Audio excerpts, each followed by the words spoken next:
দিনটা ছিল 7ই অক্টোবর 2025। যারা যারা ঘুরতে ভালোবাসে তাদের বাকেট লিস্টে কোথাও না কোথাও স্পিতি ভ্যালির নাম কিন্তু নিশ্চয়ই খুঁজে পাবে। তাদের মধ্যে আমিও একজন। তাই ফুল ফ্যামিলি নিয়ে বেরিয়ে পড়েছিলাম স্পিতি ভ্যালির উদ্দেশ্যে।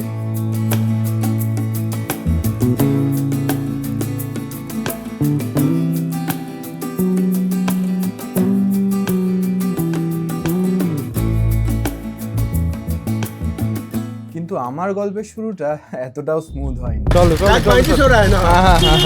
टेंशन मत लीजिए, चलिए अलाउ है 50 की गाड़ी 15 मिनट है, 5 मिनट कम करिए। হাওড়া ব্রিজ অবরোধ করে রেখে দিয়েছে। 2 ঘন্টা ধরে হাওড়ার ভিতরে আমরা পাক পাক খাচ্ছিলাম, আমাদের গাড়ি ছিল। বাট এখন আবার নেবে হেঁটে যাচ্ছি। মাত্র 15 মিনিট বাকি আছে, রাজধানী ধরবো এখান থেকে। মাসি ওরা মায়ের ওখান দিয়ে দেখা করেই আসবে। বাবারে, আরে যদি 1 মিনিট লেট করতিস হইতো। আমি তো বলেছিলাম চেনটা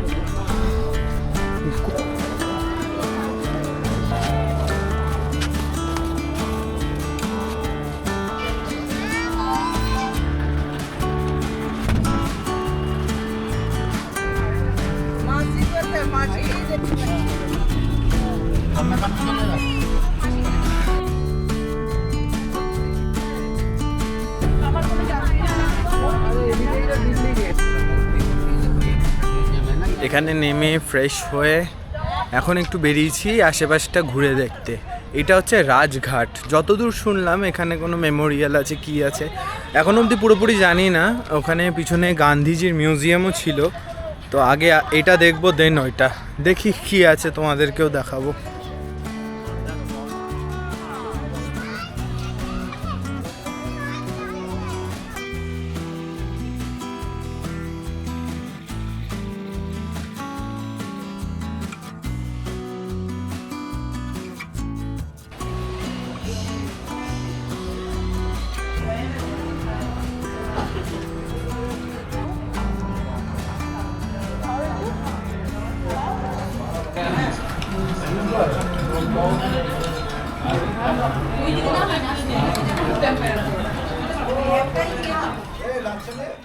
খেয়ে দিয়ে উঠে একটুখানি শরীরটা না ঝিমঝিম করছিল, কারণ এতটাই টায়ার্ড ছিলাম যে কোনো এনার্জিই পাচ্ছিলাম না।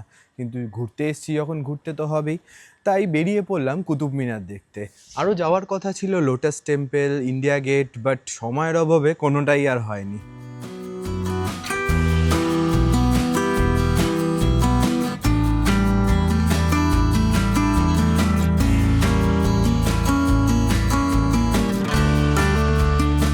বাজে 5:45, কুতুব মিনার দেখে বেরোচ্ছি। এবার যাব হচ্ছে লোটাস টেম্পল। হ্যাঁ, এক্সস্টেড, সারা রাত ঠিক করে ঘুমও হয়নি, আর পুরো দিন বড্ড হেডেক যাচ্ছে, জানিয়ে না কখন রেস্ট পাবো। তো এই এনার্জিটা লো, বাট যতটা পারছি দিল্লিটাকে এনজয় করছি।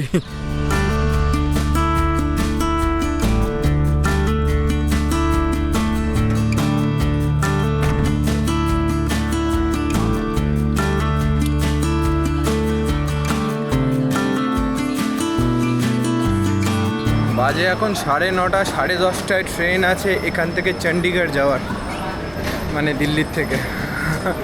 বডি ফুল এক্সস্টেড হয়ে আছে, বাট এখনও অনেকটা রাস্তা। আবার চণ্ডীগড় থেকে গাড়ি করে সিমলা, মাথা খারাপ হয়ে যাচ্ছে।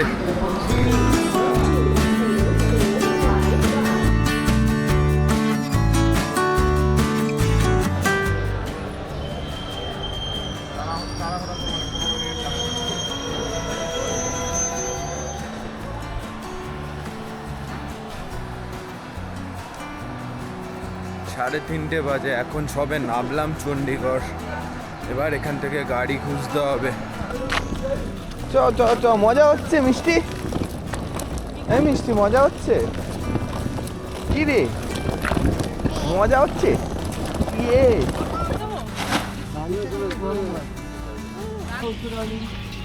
এত লেট হলো কেন? अरे भाई ट्रेनটা 2-2.5 ঘন্টা লেট।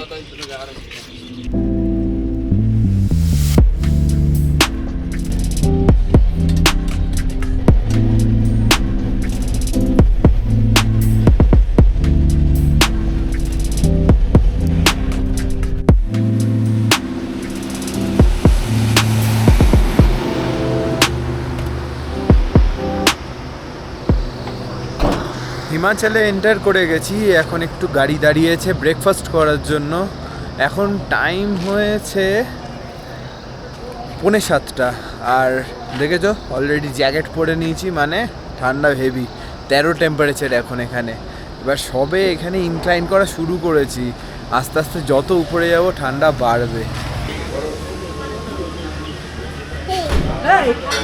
চা ঠান্ডা দিলাম। চা চা চলবে? মনা খাবে না, মাম খাবে না, আর কি খাবে না? পুরোটা তুলে নিচ্ছিস? আরে অল্প নে। অল্প নিতে কেমন? এ, ওই দেখ এখন এটা নেবে।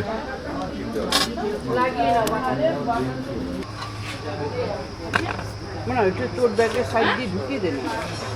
আমার ব্যাগটা ছিঁড়ে যাবে।